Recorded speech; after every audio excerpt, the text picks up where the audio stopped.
Hello, everyone. It's a privilege to be here amongst so many beautiful projects and inspired people.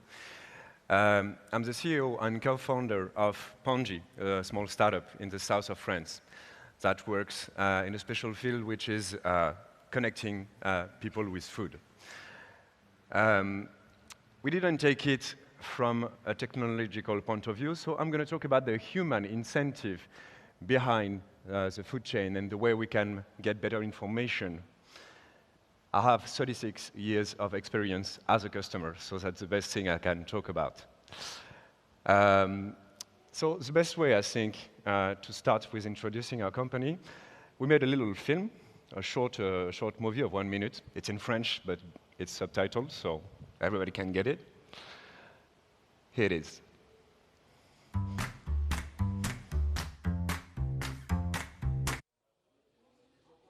Salut, comment tu t'appelles? Moi, je suis une tomate. Oui, j'ai vu. D'où tu viens? Tu fais quoi dans la vie? Moi, je suis une tomate. Oh, regarde, un client. Ah, je suis une tomate. Salut Philippe, j'ai grandi au soleil à la ferme du Moulin, un producteur local passionné qui pratique l'agriculture raisonnée. Ensuite, j'ai fait 34 km pour arriver chez ton primeur qui m'a choisi pour ma variété pleine de saveurs. J'ai été adoptée 26 fois cette semaine dans ton quartier et ton amie Marion m'a donné une super note. Elle te conseille de me manger en salade avec un vinaigre balsamique que tu trouveras chez l'épicier fin juste à côté. Au fait, je suis un fruit, pas un légume. Ah, et je suis une tomate.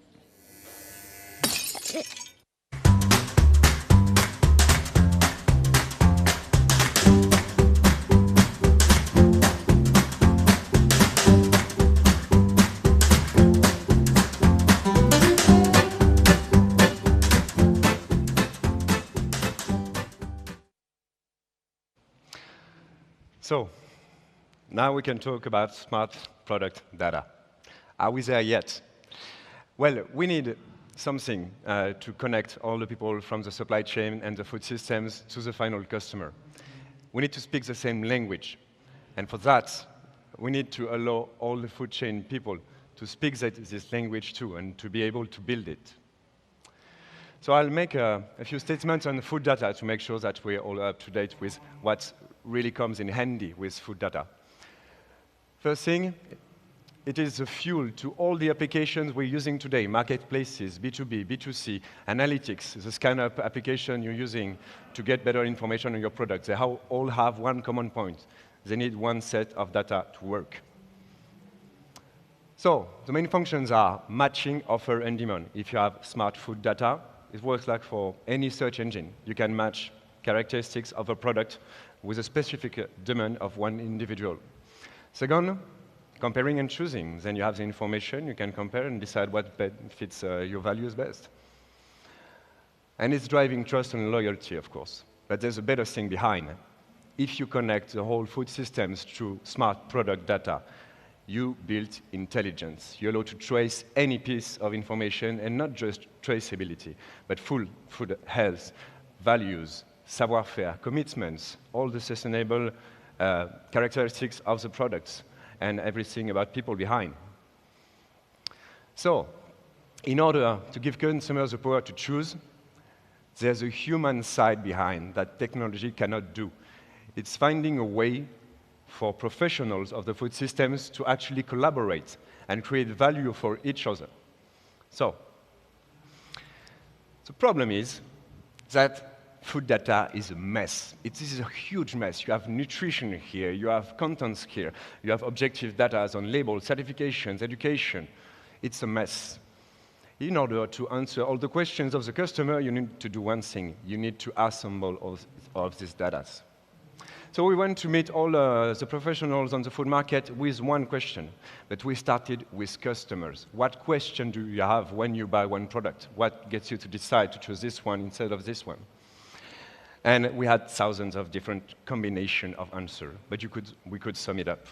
Then we went to see professionals to know, well, who could bring this information. We met a lot of them, from big retailers to catering to label, certification, organisms of control, and also research.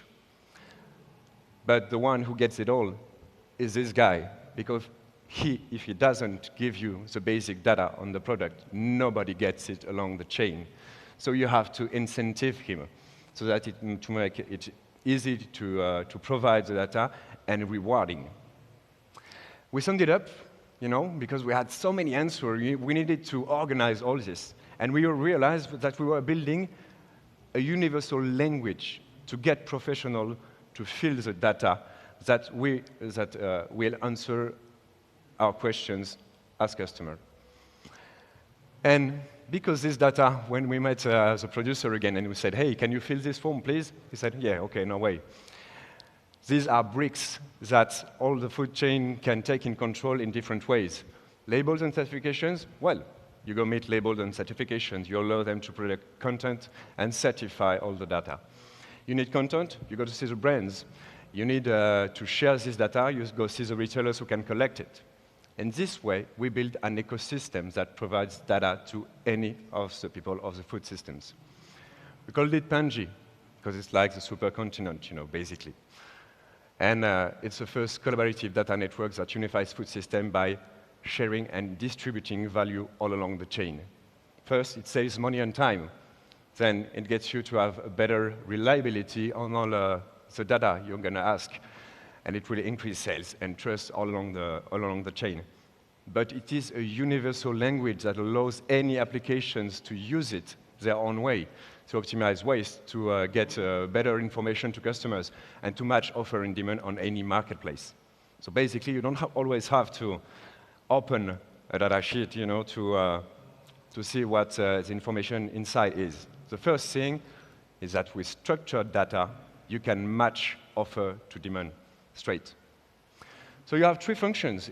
We made it very easy because it's very important to have a good user experience, especially for producers. They won't fill up forms.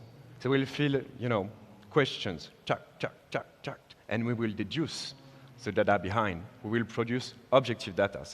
So to fill up all the components, the bricks that you saw before, you just need a few clicks, and you don't have to seize data. It takes 1 minute to fill up a form for your tomato. That's what we call the digital passport of products, the whole information around each product.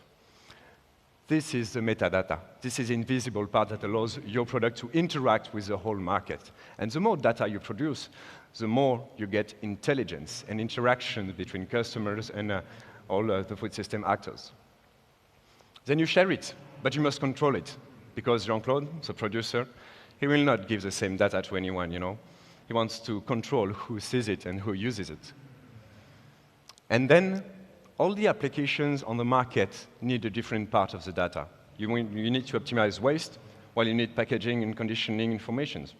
If you need to provide data to customers to allow them to be smarter to tell them how many products are made less than 100 kilometers away, what are the labels that are your favorites, and to optimize your waste, well, you need this data to improve customer services.